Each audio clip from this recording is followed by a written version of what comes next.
Olá, seja muito bem-vindo a mais essa aula que a gente vai resolver mais uma questão da Banca Selecom para você que está se preparando para o concurso para a Guarda de Campo Grande. Eu sou Ângelo Hélio, sou perito criminal, sou formado em física, sou aprovado em diversos concursos e estou aqui para te ajudar na sua preparação. Antes de iniciar a resolução da questão, só queria agradecer ao Felipe Carvalho, que deixou um comentário que me deixou muito feliz, muito motivado a continuar gravando, a continuar me aperfeiçoando, né? Eu sei que eu preciso melhorar bastante coisa, né, nas minhas gravações, nos meus vídeos, mas tudo é um processo, né? A gente vai evoluindo aos poucos, assim como no estudo. E o comentário dele me deixou muito motivado, muito feliz, por saber que eu estou agregando, que eu estou ajudando, que eu estou gerando valor para as pessoas, né? Estou contribuindo para as pessoas realizarem o seu sonho. Hoje, graças a Deus, eu trabalho com o que eu gosto, que é a perícia criminal. Então, me sinto realizado profissionalmente e estar aqui podendo gravar essas aulas, podendo contribuir, dividir um pouquinho do que eu já passei na minha rotina de estudos, na minha preparação de estudos, é muito bom. Saber que outra pessoa está sendo ajudada através da minha bagagem, do conhecimento que eu adquiri durante vários anos me preparando para os concursos aí.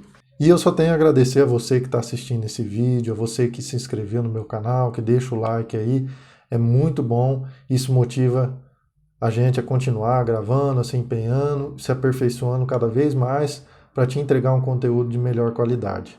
Feito isso, vamos resolver questões que é o que importa, né? Vamos lá. Ó. Essa questão aqui envolve operações com conjuntos e a parte de proposições. Vamos lá. Ó. Sejam os conjuntos B igual 1, 2, 3, 4, 5 e 6 e A igual a 2, 3, 4, 7 e as seguintes proposições: P, Q e R. P, A está contido em B, Q, A união com B igual a B intersecção com A, e R, B menos A, ou complementar de B em relação a A, igual a 1, 5, 6 e 7. Se V representa o valor lógico verdade e F falsidade, as proposições P, Q e R têm, respectivamente, os seguintes valores lógicos, e aí é para a gente avaliar, analisar as alternativas. Vamos lá. Vamos com calma. Essa questão aqui é tranquila, mas eu sei que tem muita gente que está começando agora a estudar para concurso e nunca viu essas notações, vai ficar confuso, vai achar que é um bicho de sete cabeças. E eu vou com calma, devagarzinho, tranquilo, encaixando pecinha por pecinha. Se você já está avançado, já sabe tudo que eu vou falar aqui, eu te peço um pouquinho de paciência, porque tem gente que está começando agora, então eu preciso ir com calma, bem passo a passo mesmo, tá bom? Então vamos lá. Ó. Tem várias formas de representar os conjuntos. A banca, que nesse caso, ela representou dessa forma, entre chaves, uma relação de números, tá? Separados por vírgulas, pode ser por ponto e vírgula. O que a gente tem que observar? A gente tem que observar que dentro de B tem alguns elementos e dentro de A tem outros elementos. Alguns elementos têm em comum entre A e B. Quais são esses elementos? Ó, a gente tem aqui o 2, que tem aqui em B e tem também em A. A gente tem o 3 e a gente tem o 4. Então, esses três elementos fazem parte tanto de A quanto de B. Em matemática, a gente chama isso de intersecção. Então, a intersecção entre o conjunto B e o conjunto A são os elementos 2, 3 e 4, certo? Agora a gente percebe ó, que tem elementos que só pertencem a B, mas não pertencem a A. Por exemplo, aqui o 1, o 5 e o 6. E a gente tem o elemento 7 aqui, que pertence a A, mas não pertence a B. Feito isso, vamos analisar as proposições. A proposição P, ela fala aqui ó, que o A está contido em B. Esse símbolo aqui, ó, parece um C, é o símbolo de contido. A gente tem também outro símbolo, que é esse daqui, ó, que é o contém, certo? Como que funciona esses símbolos aqui? Eu vou dar um exemplo para você de forma gráfica que você vai entender. Então aqui, ó, eu estou representando o conjunto dos paulistas e aqui um conjunto maior, o conjunto dos brasileiros, certo? Por essa representação aqui, eu posso falar que os paulistas está dentro do conjunto dos brasileiros, né? O que faz sentido lógico. Em linguagem matemática, o que eu falei aqui, que os paulistas estão dentro dos brasileiros, eu posso falar da seguinte forma, que os paulistas está contido dentro do conjunto dos brasileiros, certo? Ou então, o contrário, que os brasileiros contêm o conjunto dos paulistas, certo? O conjunto dos brasileiros contém o conjunto dos paulistas. Então, esses símbolos aqui, contido, contém, eles se relacionam, a gente usa eles para tratar de conjuntos, certo? Quando você vai tratar de elemento, a gente utiliza o símbolo pertence, que é esse aqui, ó. Opa, peraí, deixa eu melhorar isso, não ficou legal. Deixa eu apagar, fazer de novo. Esse símbolo aqui, ó, pertence, e tem o não pertence, que é o mesmo E cortado, certo? Então, quando eu me refiro a elementos, eu tenho que usar o pertence e não pertence. Quando é conjuntos, o contido e o contém. Existe também o não contido, que é o contido com o tracinho, e o contém, e o não contém, aliás, que é o símbolo do contém, riscado, certo? Então, só um apanhado aqui teórico, só para recordar, se você nunca viu isso, não é nenhum bicho de 7 cabeças, né? Mas, para quem está começando, parece que é. Vamos lá, então vamos valorizar, vamos resolver essa proposição, ver se ela é verdadeira ou falsa. Que a gente tenha A está contido em B. E aí? Será que A está dentro de B? A está contido em B? A gente percebe que não, né? Por quê? Porque a gente tem aqui, ó, o A são os elementos 2, 3, 4 e 7. E o B é 1, 2, 3, 4, 5 e 6. Eu percebo que tem um elemento aqui dentro de A, que é o número 7, que ele só pertence a A, ele não pertence a B. Então não são todos os elementos de A que pertencem a B. Então eu não posso falar que A está contido em B, não posso falar que A está dentro de B. Então essa proposição aqui é falsa. Vamos deixar mais claro ainda, representando o conjunto B e o conjunto A de forma gráfica, para te deixar mais claro, certo?